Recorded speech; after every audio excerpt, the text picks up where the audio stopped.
Salut, je suis Cathy, et mon problème c'est que j'ai raconté des mensonges. J'espère cependant que tu ne seras pas en colère contre moi pour cela. Je ne l'ai pas fait pour de mauvaises raisons, et personne n'en est sorti blessé. J'essayais juste de vivre une vie que je ne peux pas avoir. C'est bizarre, non? Laisse-moi te raconter ce qui s'est passé. Malheureusement, à cause d'une maladie que j'ai depuis mon enfance, je suis en fauteuil roulant.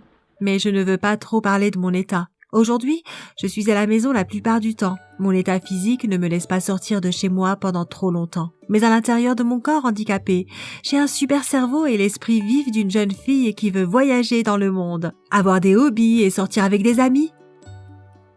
Cependant, je n'ai pas réussi à en avoir. La plupart du temps, j'ai été scolarisée à la maison et quand je suis enfin allée à l'école, les enfants semblaient très gênés de m'approcher.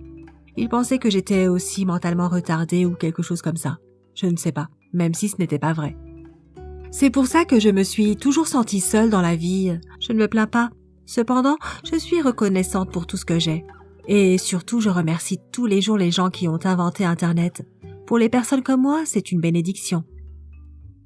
C'est sur Internet que j'ai enfin trouvé des amis.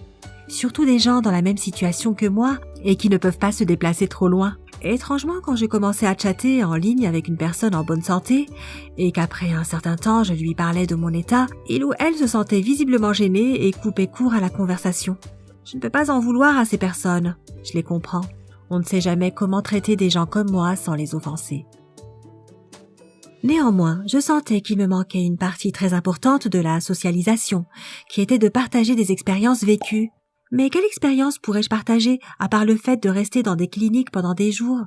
C'est alors que j'ai eu l'idée de créer un faux compte sur les réseaux sociaux avec une deuxième Cathy, qui était une adolescente normale avec une vie passionnante. Je l'ai fait pour moi, pour créer une fille qui pourrait être moi dans un univers parallèle et me sentir comme si je vivais cette vie-là. Je n'avais aucune intention de promouvoir mon compte et avoir des tonnes d'abonnés.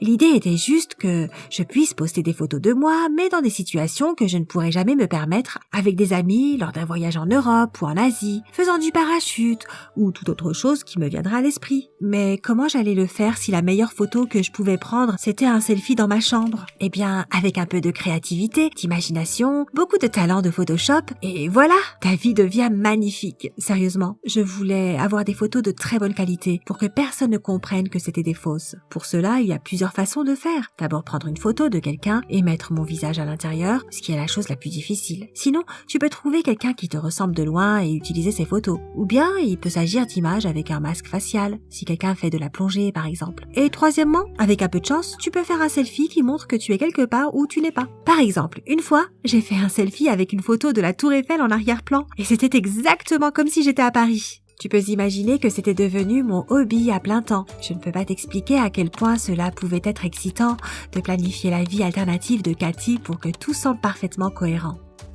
Ma mère était un peu inquiète car j'étais complètement absorbée par ce passe-temps, mais je lui ai assuré que c'était juste un moyen de me distraire.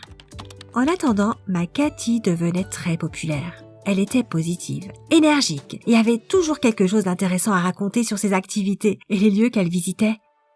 J'ai commencé à avoir de plus en plus d'abonnés et j'ai dû inventer des manières pour ne pas me faire prendre. J'ai créé de faux comptes d'amis de Cathy et je les ai rendus privés. Mes connaissances en Photoshop ont doublé et j'ai même fini par faire des cours en ligne de retouche. À un moment donné, j'ai eu plus d'abonnés qu'il ne m'en fallait.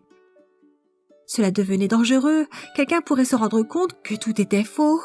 Mais j'aimais quand les gens commentaient mes photos.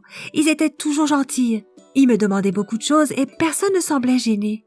Dans ma tête, je vivais la vie d'une personne en bonne santé et j'en profitais à 100%. Mais cette histoire devait finir un jour. Ma Cathy était dans un hôtel célèbre à Dubaï en train de faire quelques achats.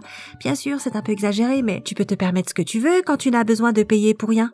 Quand soudain, un de mes abonnés les plus assidus a vu mon post et m'a écrit publiquement « Oh Cathy, je suis dans le même hôtel que toi en ce moment. Voyons-nous » Oups, ce n'était pas dans mes plans.